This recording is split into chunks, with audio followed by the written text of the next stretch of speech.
Bonjour mes frères et sœurs dans le Seigneur. Je me permets de venir auprès de vous au travers cette parole par rapport à ce que l'évangéliste Roger Baka a parlé pour les diasporas.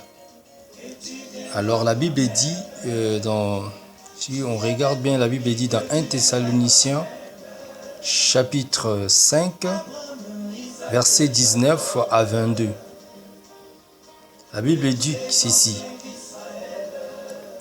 n'éteignez pas l'esprit, ne méprisez pas les prophéties, mais examinez toutes choses, retenez ce qui est bon. Abstenez-vous de toute espèce de mal. Ça, c'est ce que la Bible dit. Il ne faut pas qu'on méprise la prophétie, mais on va examiner et on retient ce qui est bon. Et ce qui n'est pas bon, on le met à côté.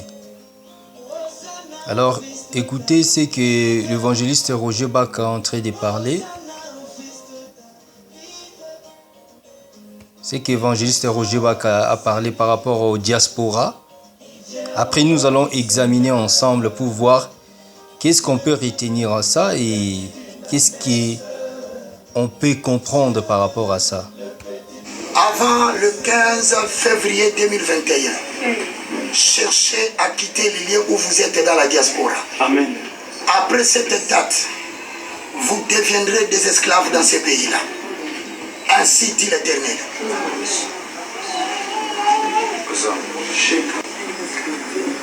Que c'est le Dieu que j'ai élevé, que Jésus-Christ que je vous ai prêché, maintenant, soit uni avec vous. Amen. Écoutons encore pour la deuxième Avant fois. le 15 février 2021. Donc avant le 15 février 2021. Où vous êtes dans la diaspora. Oui.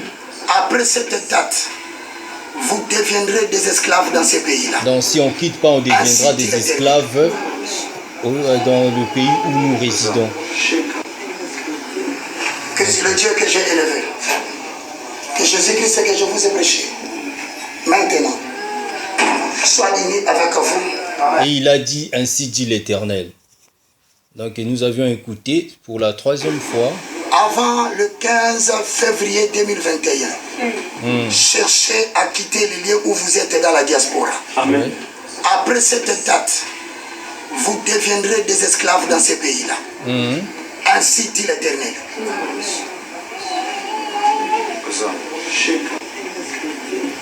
Que c'est le Dieu que j'ai élevé, que Jésus-Christ que je vous ai prêché, maintenant, soit unis avec vous. Amen. Ok. Nous avions bien suivi la vidéo d'évangéliste Roger Baka. C'est un homme que j'ai l'estime, franchement. Et je suis souvent ses enseignements. Mais j'aimerais que nous puissions souligner un truc, une chose. Il a bien dit que ainsi dit l'Éternel. Lorsqu'on dit ainsi dit l'Éternel, c'est-à-dire qu'il n'y a aucune explication. C'est-à-dire que c'est ça ce qui est dit. C'est ce qui va s'accomplir. Lorsque Dieu dira à Abraham, lorsqu'Abraham était arrivé au pays des Canaan, Dieu l'a dit: sache-le que tes enfants iront en captivité. Peu importe ce qui pouvait arriver, les enfants d'Israël, ils devraient toujours aller en captivité. Souvenons-vous de l'histoire. Lorsque Jacob, il a perdu Joseph, Joseph était disparu et vendu en Égypte, et c'était resté Benjamin. Le deux, c'était le fils de Rachel. Alors, lorsque Joseph était parti, Jacob était vraiment choqué. Il avait la tristesse dans son cœur. Mais lorsque les enfants d'Israël, ils étaient frappés par la famine, le papa, Jacob, a dit aux enfants d'Israël, aux frères de Benjamin, il faut aller en Égypte pour chercher de quoi manger. Et lorsqu'ils sont arrivés, nous connaissons l'histoire, comment ça s'est passé. Et Joseph les a repérés, que c'était ses frères. Il a fait un peu il a pratiqué certaines stratégies pour pouvoir et toujours récupérer, se faire connaître auprès de ses frères.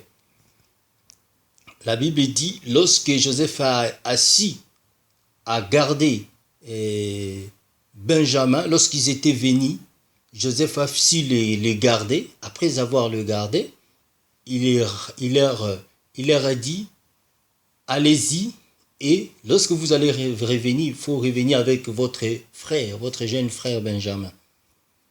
Et puis, dès qu'ils sont arrivés, ils sont partis, ils ont mangé, tout ça, ce qu'ils avaient, c'est que Joseph, le gouverneur de l'Égypte, il les avait donnés. Joseph, leur frère, là, ils ne connaissaient pas encore que c'était leur frère. Ils ont mangé après, à la fin.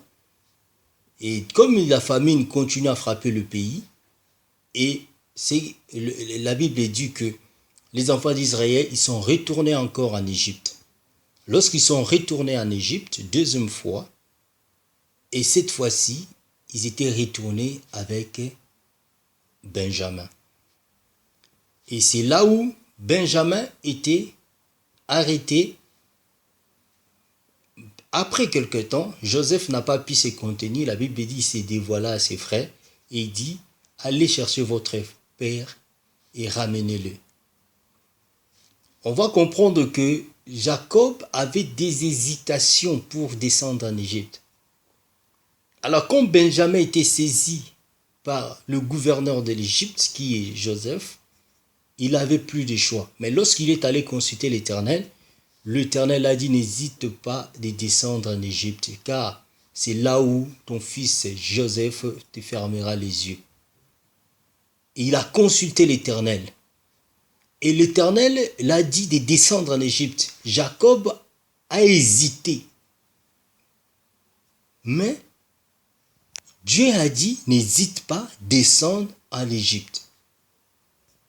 Or, en sachant qu'en descendant en Égypte, c'était la porte, c'était le chemin de la captivité. C'était pas seulement le chemin de la gloire, mais c'était un chemin de la captivité.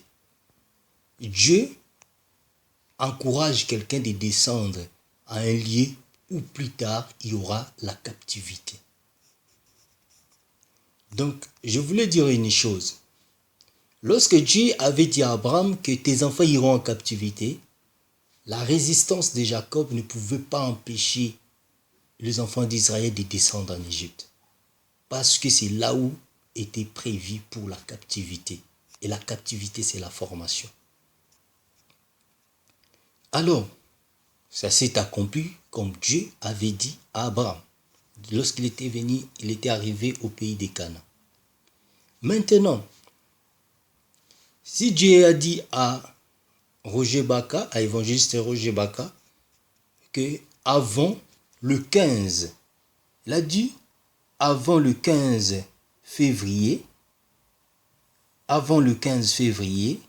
2021, il y aura le problème au niveau du diaspora pour les Congolais. Il a dit, si nous ne quittons pas le diaspora, nous allons devenir des esclaves. C'est ce qu'il a dit, et puis il a complété, ainsi dit l'Éternel. Il a dit, si on ne quitte pas les diasporas, nous allons devenir les esclaves là où nous sommes. Donc c'est-à-dire que l'abstant qu'on est resté avec, il faudra qu'on quitte. Si on ne quitte pas, on devient des esclaves.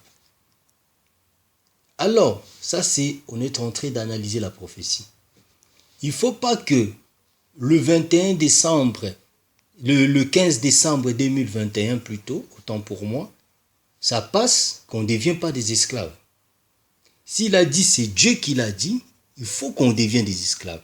Si nous, on ne devient pas des esclaves, alors on va chercher à comprendre, est-ce que c'est Dieu qui l'avait dit? Il ne faut pas qu'on cherche à soutenir la prophétie. On ne soutient pas la prophétie. La prophétie, ça se réalise seul. Si Dieu a dit, ça va s'accomplir comme il a dit. Comme j'ai donné l'exemple, il a dit, tes enfants iront en captivité, peu importe ils étaient allés en captivité. Il n'y a rien qui allait empêcher la captivité. Maintenant, c'est qu'il lui a dit que le 15 février, avant le 15 février 2021, Dépasser cette date, nous allons devenir des esclaves. C'est-à-dire, les Congolais qui sont au Cameroun, c'est des diasporas, ils vont devenir aussi des esclaves. Les Congolais qui sont au Congo-Brazzaville, ils vont devenir des esclaves parce que c'est aussi les diasporas. Les Congolais qui sont au Canada, ils vont devenir des esclaves. Les Congolais qui sont aux États-Unis, ils vont devenir des esclaves. Les Congolais qui sont en France, partout dans le monde. Donc, c'est-à-dire que les gens qui sont hors le Congo, en Angola, au Rwanda, partout, ils deviendront les esclaves, dépasser la date du 15 février 2021. Ça, c'est ce que l'évangéliste Roger Baka a dit. Alors, nous ne méprisons pas la prophétie. Nous avions examiné la prophétie. Alors, nous attendons cette date.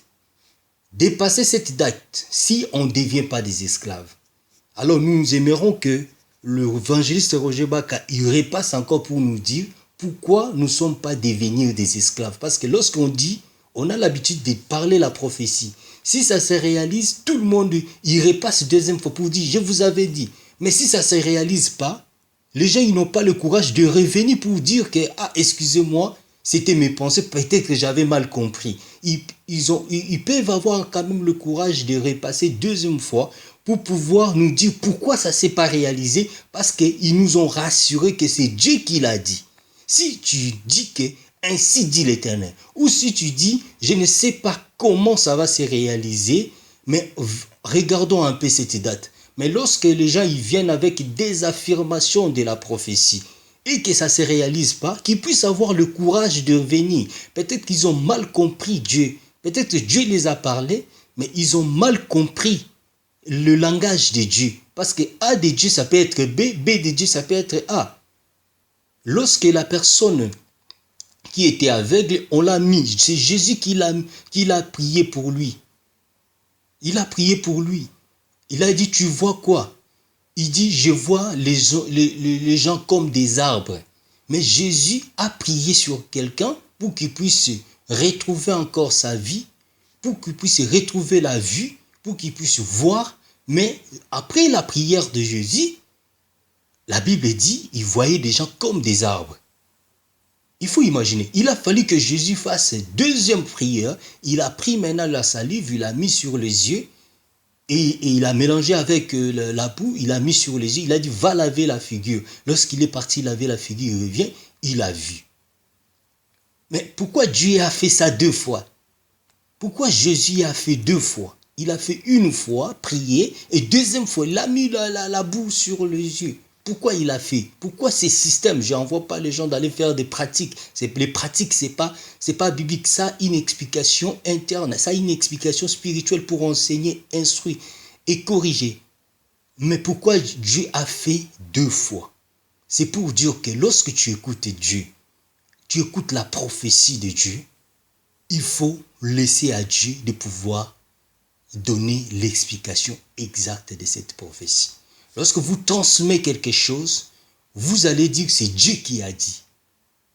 Ok, si tu as dit Dieu qui a dit, il faut que ça se réalise comme ça. Alors, si vous dites que c'est Dieu qui a dit, après, ça ne se réalise pas, et vous passez à côté comme si vous n'avez rien dit. Vous passez à autre chose. Et puis après quelques mois, vous allez revenir encore pour nous dire que Dieu a dit. Ah, comme tu as dit que Dieu a dit, il faut que cela, ça s'accomplisse. Et comme tu as dit, ainsi dit l'Éternel, il faut que ça s'accomplisse. Maintenant, lorsque tu dis que Dieu m'a parlé une chose, il y aura un événement qui va venir, mais je ne sais pas exactement. Mais attendons, prions, soyons prudents. Si jamais Dieu vous donne la possibilité de retourner, retournez. Mais soyez prudents. Là, on va comprendre que la chair n'arrive pas à percevoir exactement le langage de Dieu. Parce que lorsque le message est donné à la chair a des choses qui font le barrière à la prophétie de Dieu pour qu'il puisse rentrer exactement dans les cerveaux, enregistrer et soit expliqué correctement devant les gens. La chair a des difficultés de mal. Mais évitons d'affirmer les choses qu'on ne sait pas exactement son explication. Alors si nous affirmons des choses, nous estimons que réellement que cela était vraiment ainsi dit l'Éternel. Alors nous entendons le 15 février 2021 et dépasser cette date, c'est-à-dire le 16 février, parce que Dieu donne la précision, c'est-à-dire à partir du 16 février, il faudra nécessairement qu'on puisse devenir des esclaves au diaspora. Les Congolais qui sont au Cameroun, ils vont devenir des esclaves de Camerounais. Les Congolais qui sont en Côte d'Ivoire, ils vont devenir des esclaves des Ivoiriens. Les Congolais qui sont au Canada, ils vont devenir des esclaves des Canadiens.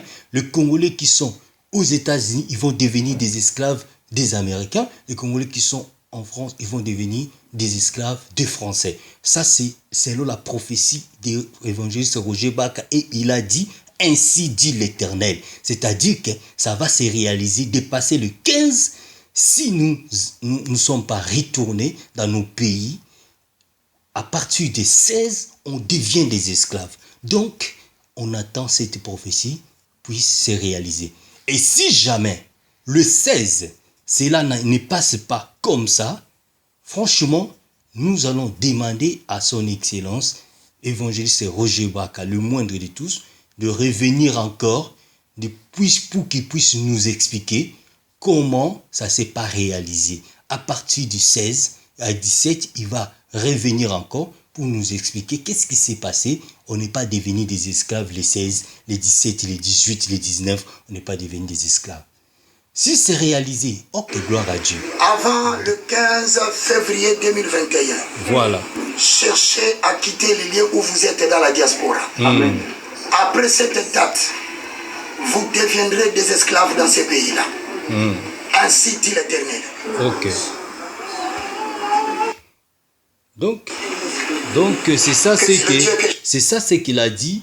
Il dit avant le 15 février 2021, il faut qu'on quitte là où nous sommes. Si nous ne quittons pas, nous allons devenir des esclaves.